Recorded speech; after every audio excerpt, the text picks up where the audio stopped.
Bienvenidas y bienvenidos al módulo 1 denominado Argumentación Jurídica. En esta sesión abordaremos la temática relacionada a fundamentos de la argumentación jurídica con enfoque de derechos humanos. Mi nombre es Rosa Natalie Yique Ramírez y yo las voy a acompañar en esta sesión. Para seguir la ruta de la sesión vamos a presentar los 3 puntos más relevantes. Para iniciar, hablaremos sobre las nociones preliminares de la argumentación jurídica. Como segundo punto, hablaremos sobre la argumentación jurídica y el razonamiento práctico, para finalmente aterrizar en el tema que nos interesa y atañe en este módulo, que es la argumentación con enfoque de derechos humanos. Vamos a iniciar con el primer punto referido a las nociones preliminares de la argumentación jurídica. Para ello, yo quiero plantearles 3 concepciones de la argumentación que me parecen relevantes. Como primer punto, es muy importante tener en cuenta que es posible que exista una decisión sin argumentación. Es decir, no debemos considerar argumentar y decidir como si fueran lo mismo, sino que es posible que la decisión sea la culminación de la argumentación, es decir, de un razonamiento. Como segundo punto, es muy importante tener en cuenta que la argumentación puede tener lugar en contextos en los que no se trate de decidir, es decir, en contextos distintos a la de decisión judicial que pueden darse en los casos.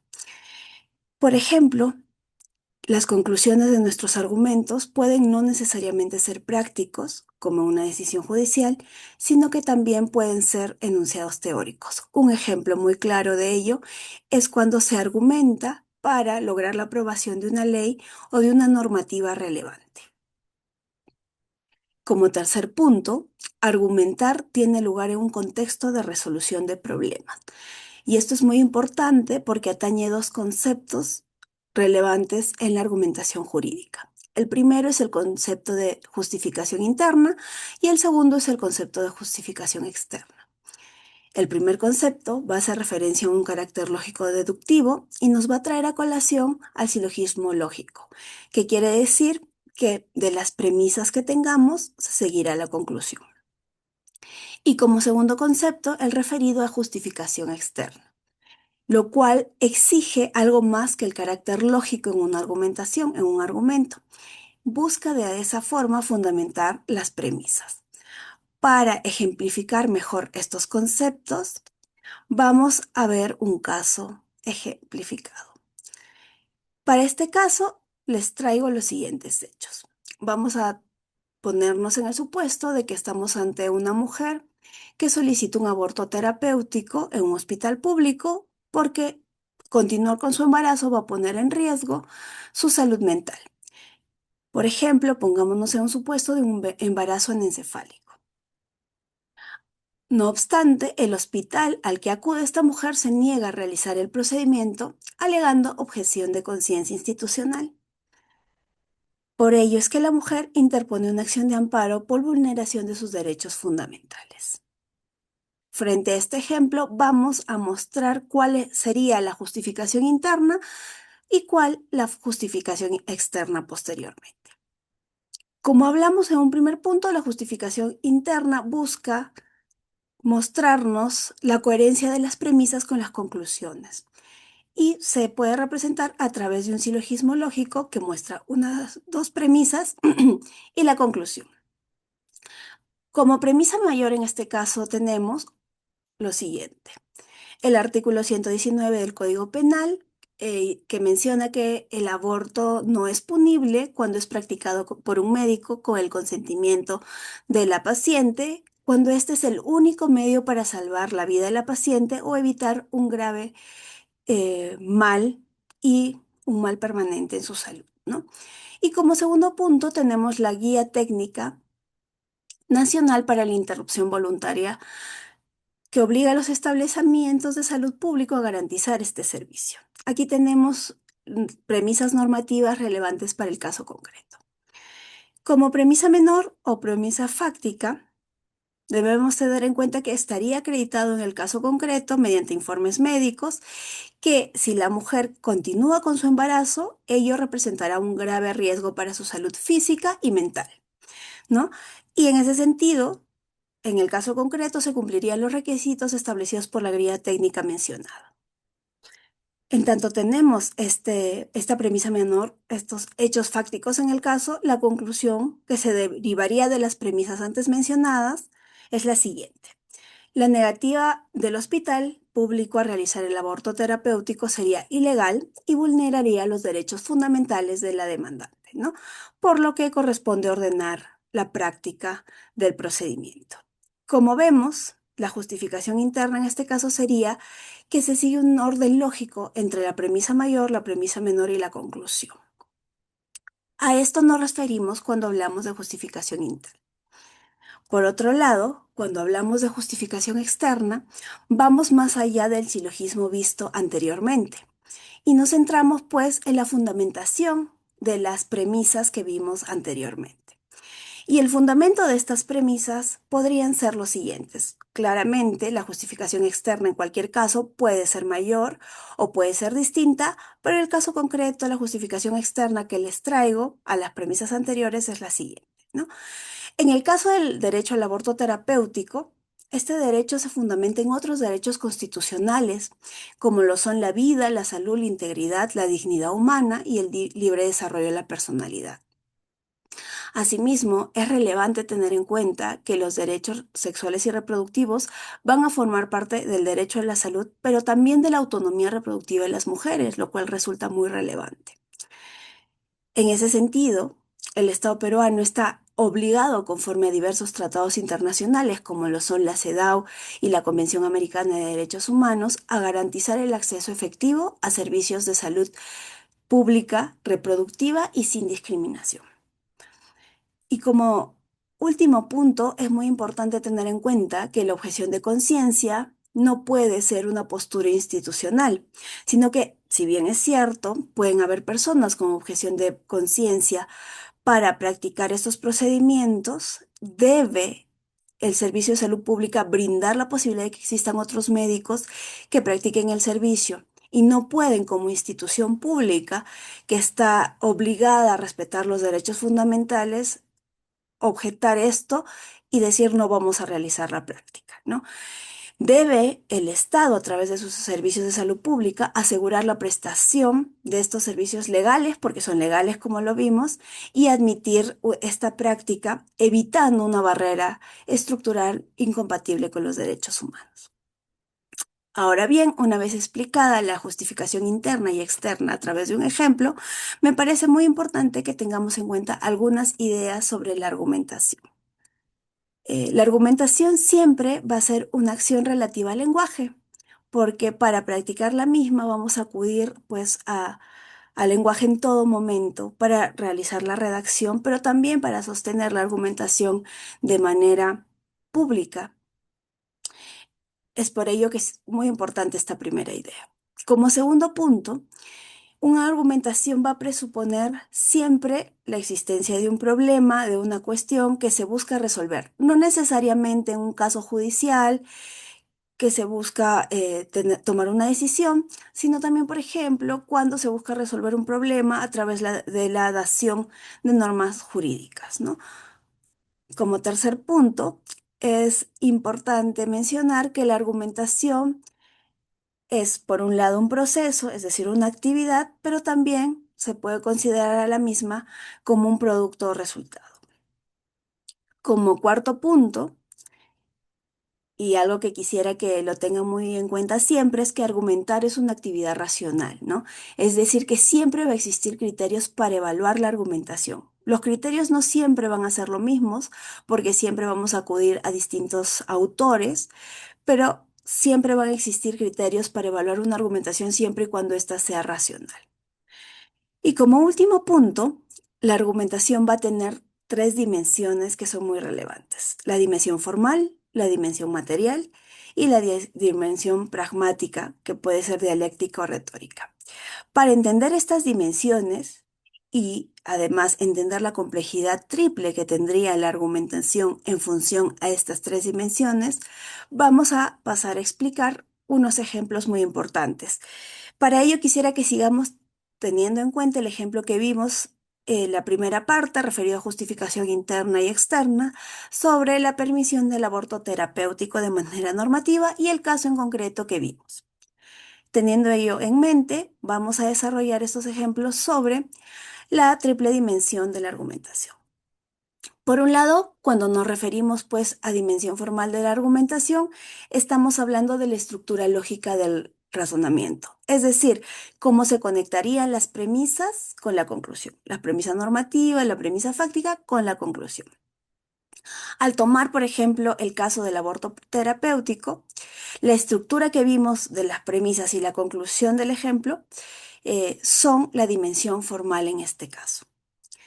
Como segundo punto, para tener en cuenta la dimensión material, debemos mencionar que esta va a analizar la calidad de estas premisas, especialmente cuando esto sea compatible con el sistema jurídico y los derechos fundamentales.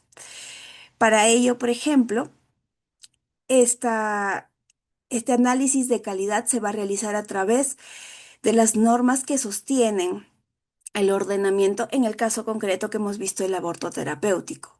Y estas normas son la Constitución, la CEDAW y la jurisprudencia en la materia, pero además el derecho fundamental al aborto, que está ligado a los derechos de salud, vida, dignidad, autonomía e integridad. En ese sentido, esto sería pues la dimensión material en el caso que hemos presentado.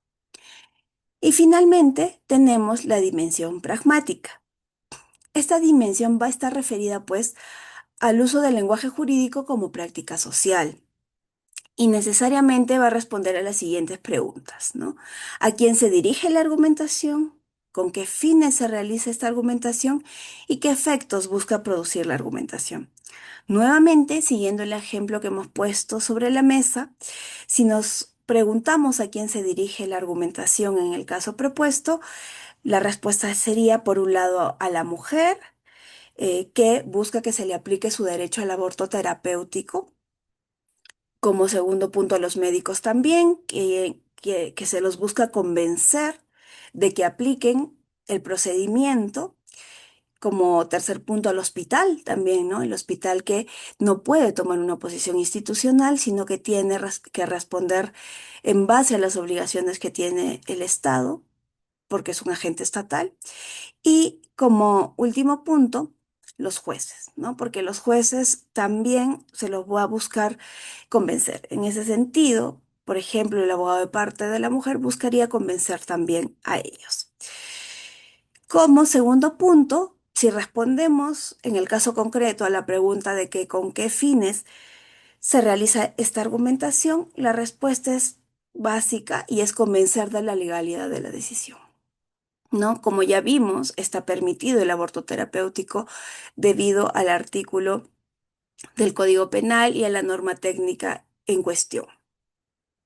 Finalmente, si nos preguntamos qué efectos busca producir la argumentación, básicamente los efectos que busca producir son la garantización de los derechos sexuales y reproductivos.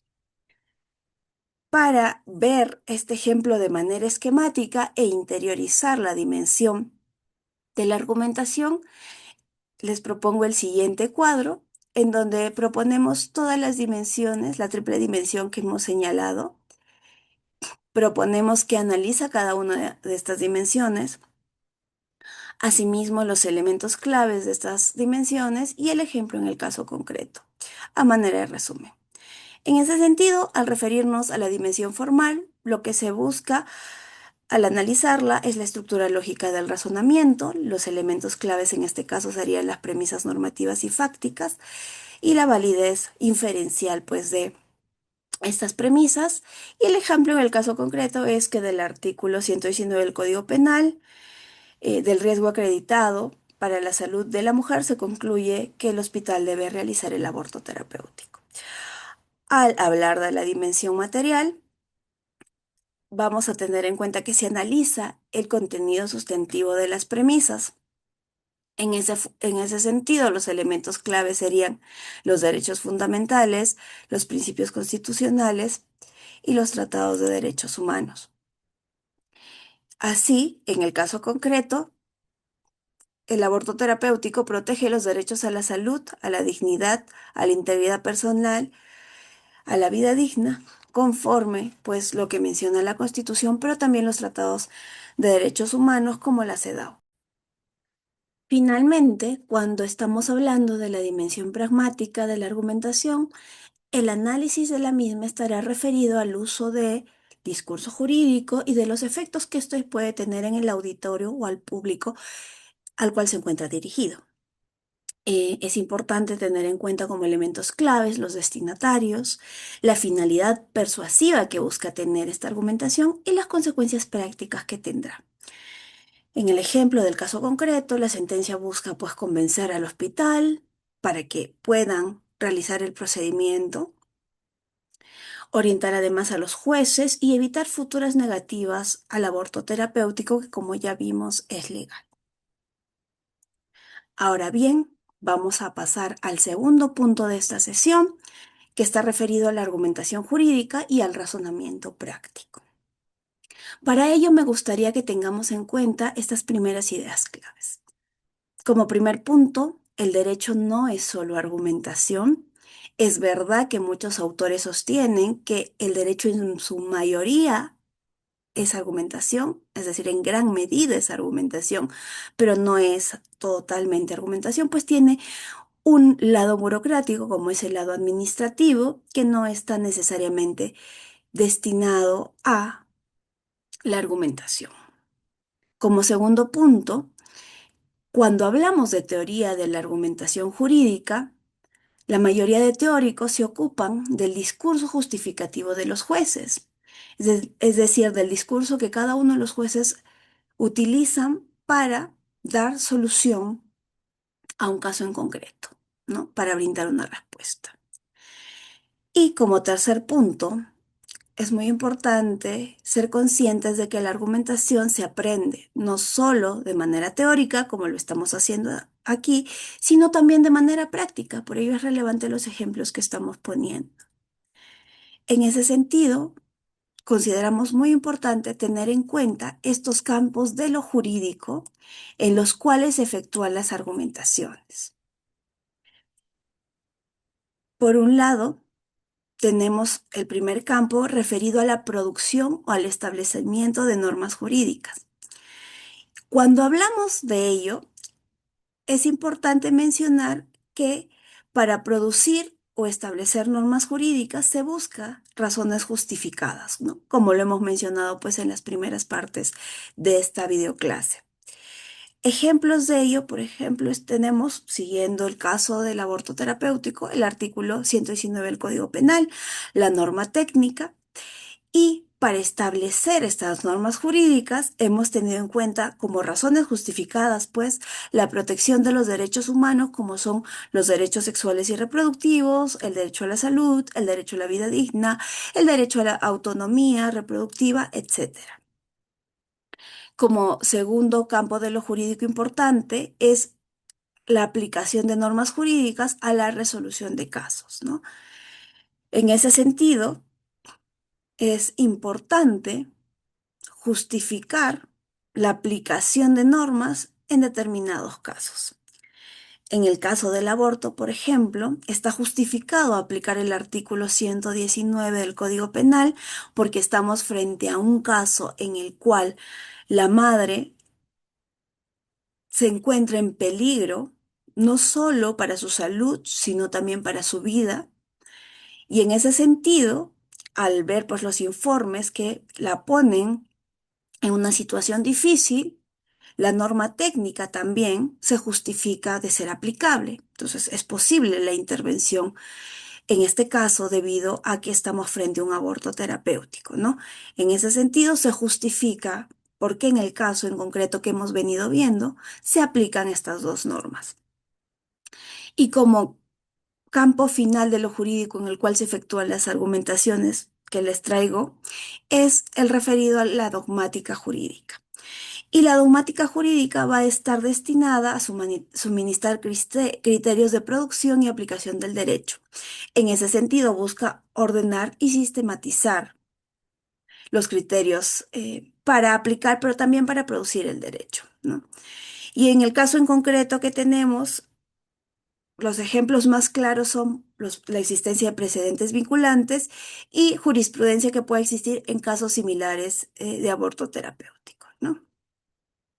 Hasta aquí hemos visto lo referente a el campo de lo jurídico. Ahora bien, como hemos mencionado y como hemos indicado, la argumentación es una actividad racional y por ello me parece importante traer a colación el esquema básico de un argumento jurídico, teniendo en cuenta la idea de la aplicación del silogismo lógico aristotélico y de la técnica de la subsunción, como lo hemos visto en la primera parte de la exposición, pero ya de forma más concreta y de forma más interiorizada, y vamos a ver cómo este esquema básico de alguna manera puede presentar diversos problemas cuando nos encontramos frente a la solución de casos referidos a derechos humanos.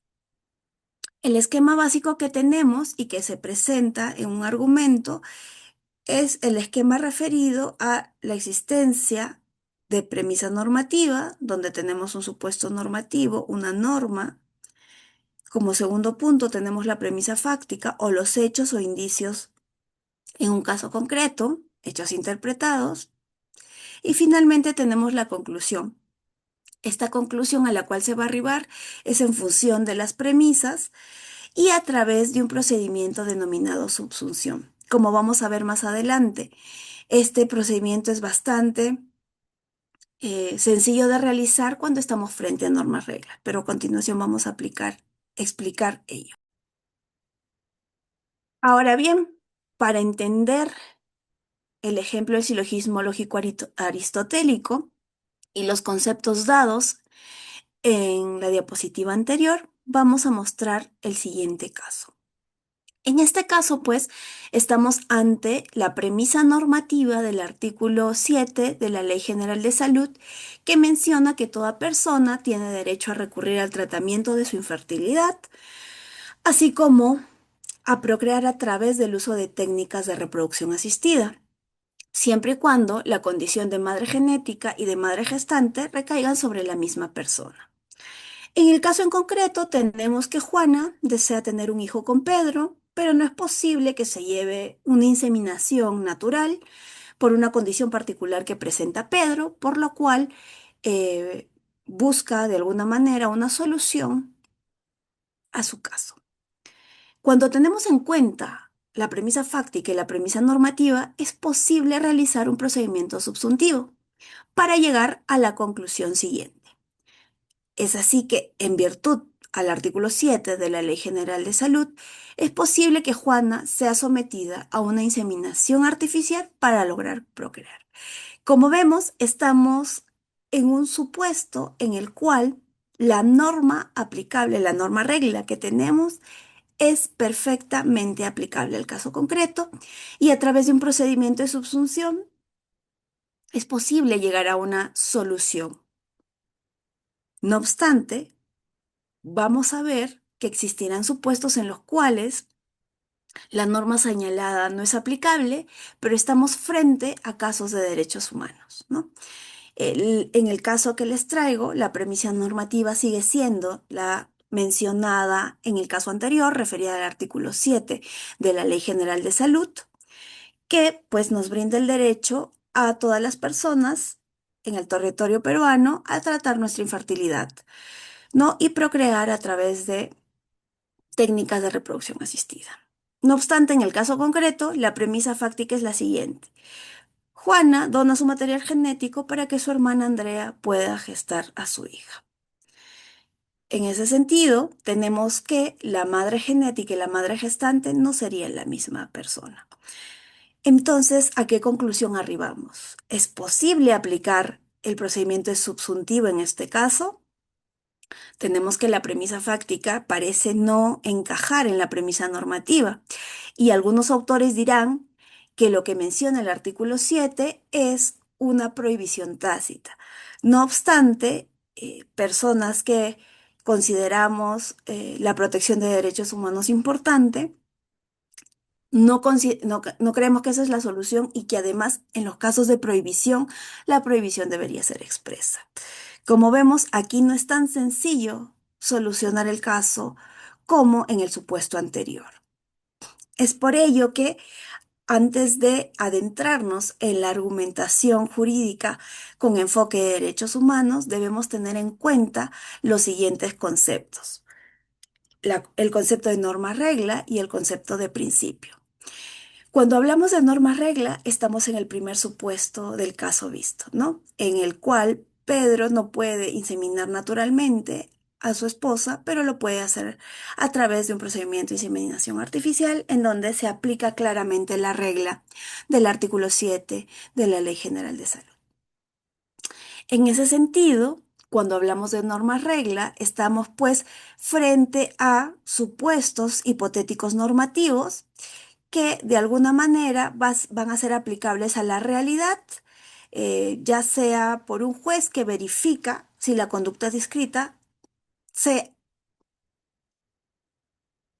adhiere de alguna manera al supuesto normativo y se obtiene una consecuencia jurídica, ¿no? Esto se realiza a través de un procedimiento de subsunción que es bastante simple, como lo vimos en el primer caso. No obstante, el ordenamiento jurídico no está compuesto pues solo de normas regla, de manera general, sino también de normas principio. Y cuando hablamos de los principios, estamos hablando de disposiciones normativas que no se ajustan a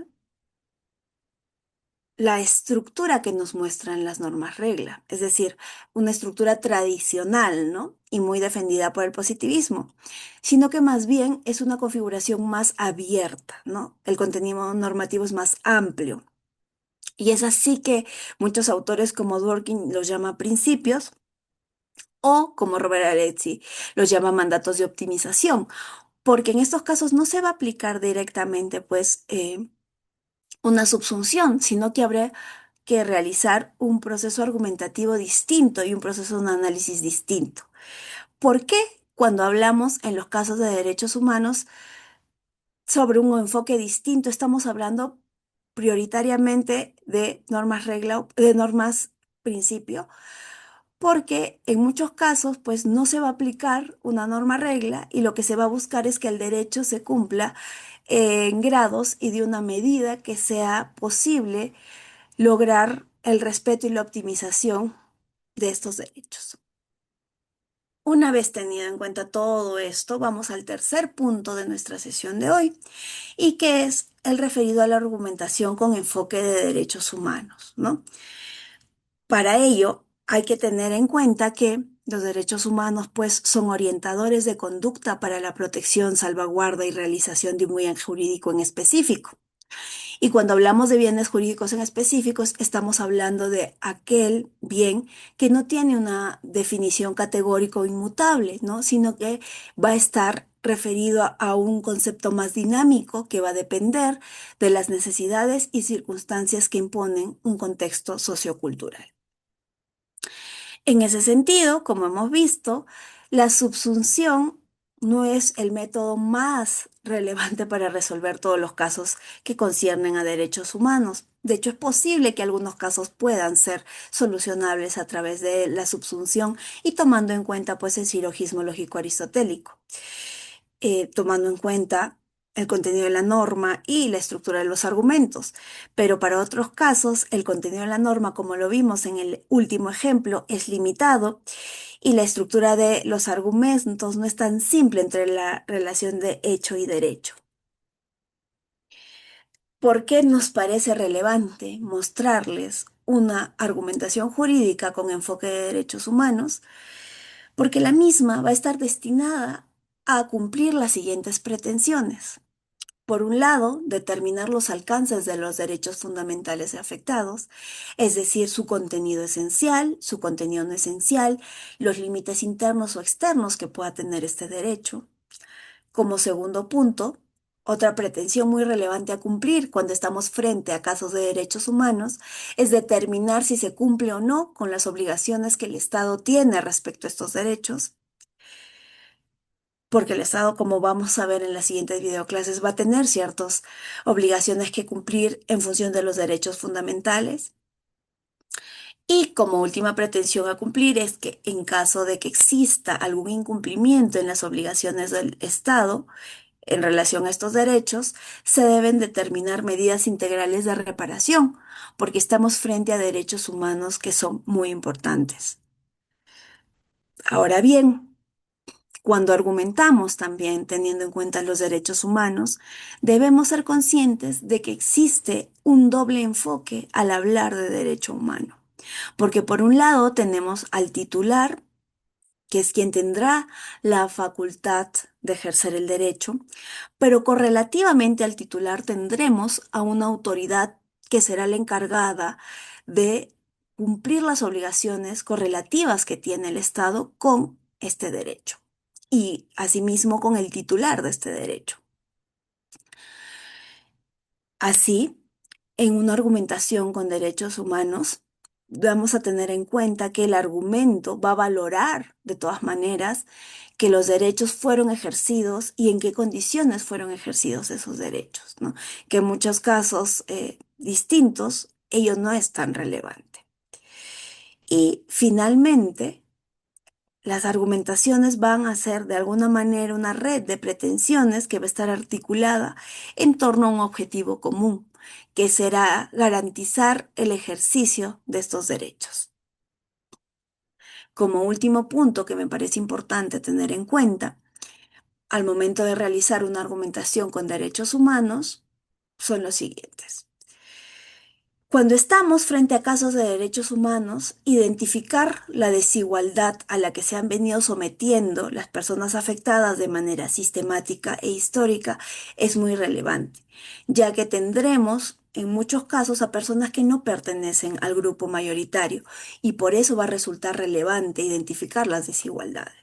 Como segundo punto, en los casos de derechos humanos no respondemos solo a mandatos constitucionales, aunque sí se lo hace, pero también respondemos a mandatos internacionales que buscan erradicar las desigualdades.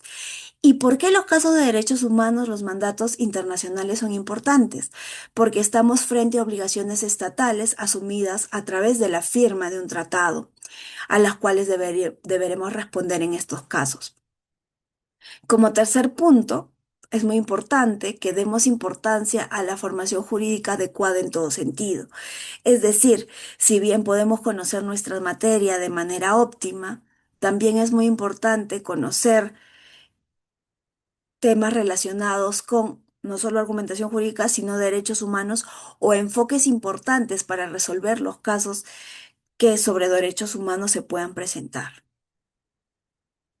Como cuarto punto, es muy importante establecer los derechos humanos en el ordenamiento jurídico. Y cuando estamos refiriéndonos a esta palabra, nos estamos refiriendo al establecimiento de los derechos humanos a través de normas jurídicas, es decir, en el ámbito normativo, pero también en el ámbito jurisprudencial. De allí que es muy relevante la labor que tienen los jueces y las juezas al momento de resolver un caso concreto sobre derechos humanos, porque a través de la jurisprudencia que ellos generen, van a fijar estos derechos en el ordenamiento jurídico y le van a dar un sentido a los mismos en el caso que se les presente, lo cual va a ser relevante y va a irradiar a todo el ordenamiento jurídico. Como último punto, es muy importante aplicar lo que denominamos como análisis de casos, que lo vamos a analizar más adelante, para que ello impacte en la motivación y en la decisión judicial. El análisis de casos, como lo vamos a ver, es importante porque va a permitir un análisis más contextual.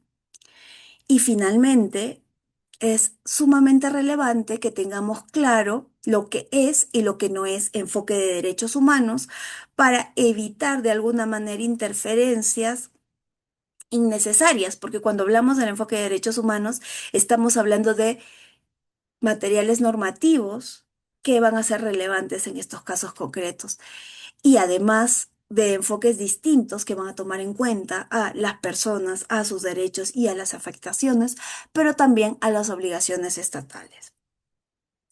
Para culminar esta primera videoclase, vamos a tomar en cuenta las siguientes ideas clave. Como primer punto, hemos visto que el silogismo aristotélico va a resultar insuficiente para abordar los casos relacionados con derechos humanos, debido a que estos no son normas regla, sino principios que se comportan como mandatos de optimización, ¿no? Como segundo punto, el enfoque de argumentación con derechos humanos va a estar relacionado con reconocer a un titular del derecho y a la obligación estatal existente. Esto es muy importante que llevemos en cuenta para tener presente en las siguientes videoclases. Las referencias bibliográficas que hemos utilizado las pueden ver a continuación, una referida básicamente a la argumentación con perspectiva de derechos humanos y las otras que están referidas básicamente a la teoría general de la argumentación jurídica, que es la que hemos visto en la primera parte de esta sesión. Esto se va a relacionar con la siguiente videoclase porque en la siguiente analizaremos el modelo de Tullmin y cómo este puede resultar más efectivo para los casos de derechos humanos. Les agradezco mucho su atención en esta primera videoclase y los animo a continuar con las siguientes para culminar este primer módulo. Hasta luego.